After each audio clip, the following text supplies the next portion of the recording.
Feliz Ano Novo! Esse é o primeiro vídeo, né, de 2024 e hoje eu vou falar sobre como começar um tapete, como que você faz para calcular a altura, a largura de uma peça que você quer produzir, né?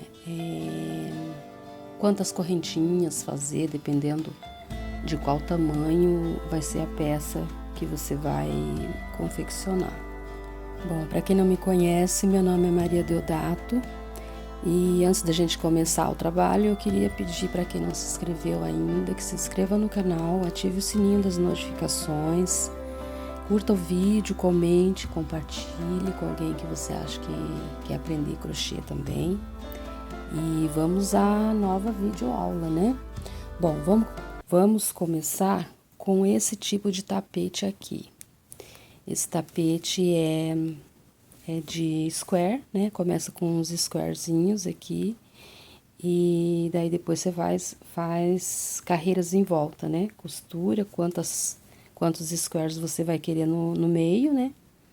E aí, daí depois você faz quantas voltas você quer, dependendo do tamanho do tapete que você vai confeccionar.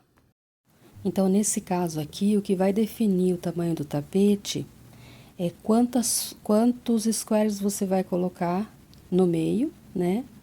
E depois quantas voltas você vai fazer. Esse daqui não depende de você contar quantas correntinhas vai ter no começo do tapete, né? Porque você vai fazer a flor, vai fazer a carreira da folha, as voltas, né? Quantas voltas você vai querer, né? Dos squares, daí depois você vai costurar um square no outro. E aí depois, por último, você vai fazer as voltas, né? Porque daí são voltas contínuas, não é carreira de vai e volta, né? E aí depois, para definir a altura, né? Que é a profundidade do tapete, vai depender também do número de carreiras que você vai fazer o bico, né? Que nem, por exemplo, esse tapete aqui, ele tem 3 squares no meio, né? São 3 flores catavento, né? Cada square tem 1, 2, 3. Peraí. 1, 2, 3 carreiras, mais a carreira da folha. Então, são 4 carreiras em volta da flor, né? Cada square. Daí, depois, no contorno do tapete, além dessas 3 aqui, são mais 1, 2, 3, 4, 5, 6, 7, 8. 8 carreiras. Aí, a 9ª carreira já é o começo do bico, ó. Que você faz a carreira inteira de pontos altos sem dar espaço. Esse tapete aqui, assim, eu padronizei, né, os meus tapetes, porque fica mais fácil de trabalhar, né? E assim, você tem uma proposta mais factível para sua cliente quando você padroniza a largura e a altura do tapete, porque assim, ela tem como visualizar na casa dela quanto de piso vai cobrir aquela peça, né? Por exemplo, aqui, esse tapete tem 60 de altura, né, que é a profundidade do tapete, por 80 de largura, que é o quanto de piso, né, vai cobrir na horizontal. Então, assim, essa daqui é uma das peças mais fáceis de você confeccionar, assim, para começo, quando você quer começar no crochê, o ideal é que você comece por peças assim.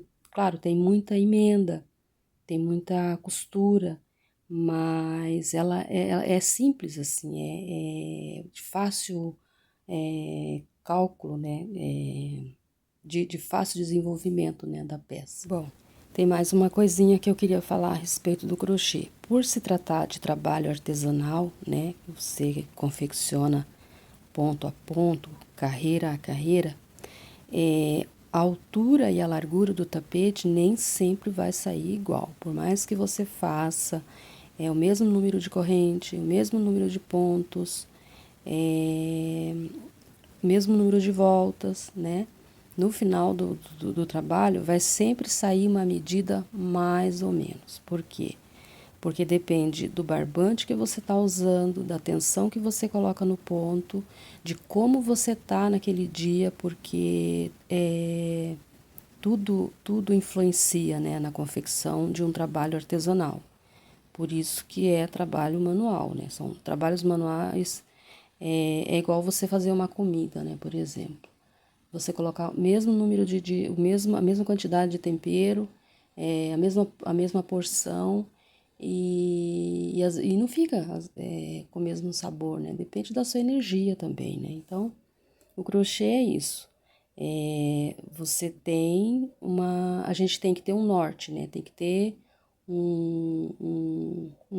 para onde seguir para fazer o tapete. Mas no final, a hora que você pegar a sua fita métrica, você vai ver que sempre vai dar uma diferençazinha de centímetros, né? Então, esse é o grande charme do crochê, eu acho. Como tudo na vida, né? Tem as suas peculiaridades.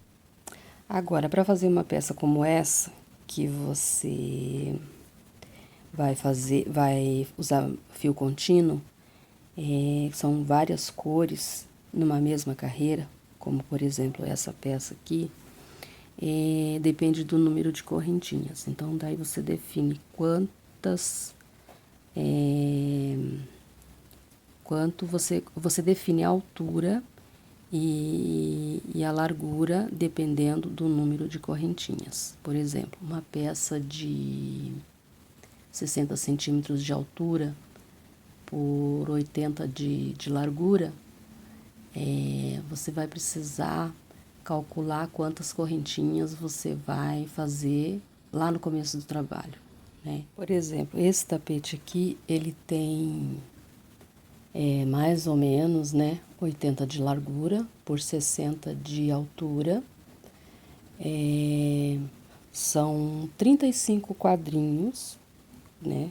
35 quadrinhos na largura, que precisa de um total de 113 correntinhas, que vai dar 112 pontos altos. Esse tapete tem 18 carreiras, né? 18 carreiras na altura.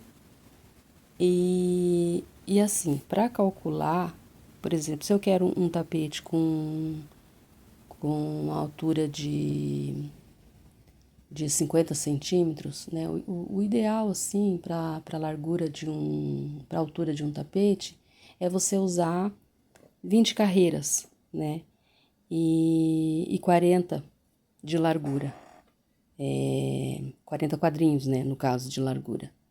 E 20 de altura. Isso fica uma passadeira pequena, boa, né? Esse tapete aqui, no caso, ele tem 18 carreiras, e aí tem mais a lateral, né, do tapete, e o bico, né, para compor a peça. Então, assim, o cálculo é simples. Quantos quadrinhos você vai confeccionar no seu tapete? O cálculo é de múltiplo de 3. Por exemplo, esse tapete aqui tem 35 quadrinhos. São 35 vezes 3 mais 8. Por quê? Os 8 são 4 pontos altos aqui nessa lateral e 4 pontos altos na outra lateral, para compor a peça. E no meio são múltiplos de 3. Então, assim, antes de você começar a peça, tem como você saber mais ou menos o tamanho que vai dar, porque, como eu já disse, depende do barbante, depende da tensão do ponto, né? Então, não tem como você precisar, eu vou fazer 35 quadrinhos, 4 carreiras de bico e vai dar fechado 80 centímetros de largura. Não é assim, né? Vai dar sempre uma diferençazinha lá no final. Mas,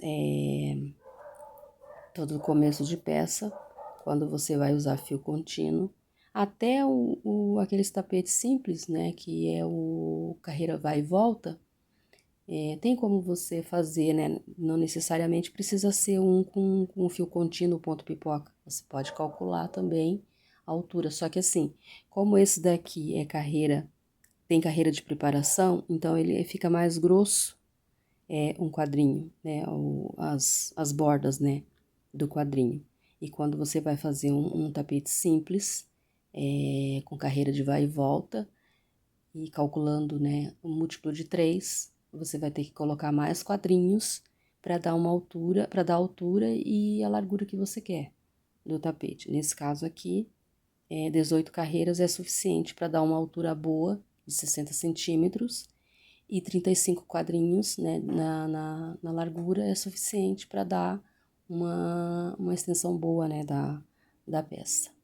Bom, depois na edição do vídeo, eu vou colocar um exemplo uma foto, né, do tapete de quadrinho simples, aquele que você faz com uma cor só de barbante e faz carreira de ida e volta. Eu vou procurar nos meus trabalhos e na edição do vídeo eu vou colocar um exemplo. Bom, esse foi um vídeo rápido que eu fiz para dar continuidade à série Como Fazer Crochê. Muito obrigada por ter assistido o vídeo e sigamos, né? Até o próximo vídeo.